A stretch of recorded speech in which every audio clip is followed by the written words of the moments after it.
Hey guys, so Rune Factory 5 was one of those games I wanted to play back in the day, but I didn't because I saw walls and walls of issues when it first came out, and well, saw the game for cheap and decided to play it to see what happens here, but in all honesty, I feel that they messed up in many things with this game.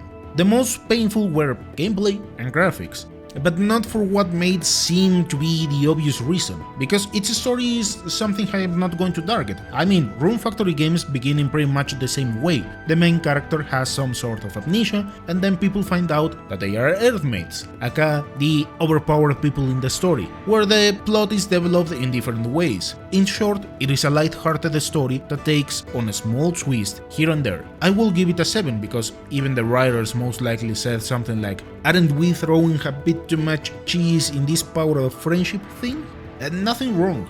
But yeah, it can be a bit embarrassing. It is pretty much a story to pass some time, but nothing more. Music-wise, I enjoy the tunes the game has. Some are quite catchy and entertaining to hear. I will say it is an 8 without any real issue. But when it comes down to its gameplay, all I can think is, why are we still stuck in the PS1 era, where developers want to make 3D modeling and it is more than clearly that they do not have the resources to implement those ideas in the right way? In all seriousness, I prefer to see a game like Rune Factory 4 with a top-down view where the combat flows way better, actions are much more accurate, interesting areas to visit where they do not necessarily have to be straight paths to reach an objective, than an attempt to see 3D models where the combat is kinda clunky with purpose because it seems like it was something added, dungeons that are pretty much a straight line, inaccurate actions that you end up understanding by constantly doing them, and the classic issue where the game simply gets frozen and you get kicked. Fortunately,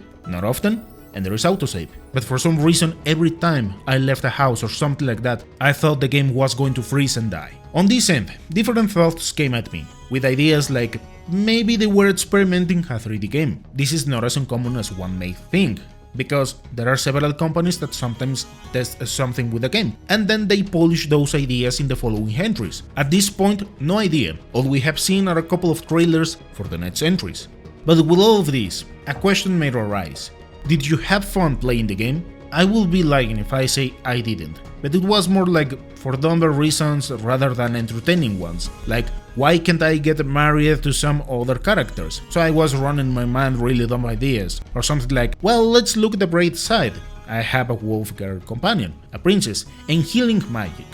Oh yeah, it's all coming together. And on top of that, they added a succubus character, so I had decided who I was going to marry. However, by 38 hours or so into the game, I had finished the main story, and all that was left was the equivalent of the Charan's maze. In Rune Factory, that is where you pull all the cheese out by forging solid weapons and equipment, where it is cheese or be cheese with as many dumb ideas as humanly possible. This is where the whole deal got broken for me, because Rune Factory 4 had a solid progression, where by the time you finish the main story, the third arc is thrown at you, and these ideas are put to the test. But this progression felt much more natural, because by that moment, most likely you had farmed several level 10 things, gathered a lot of materials with level 10, and so on. So the next step is precisely about creating solid equipment to then throw Charan's maze with more cheese. By this point in Rune Factory 5, I had lost all the enthusiasm I had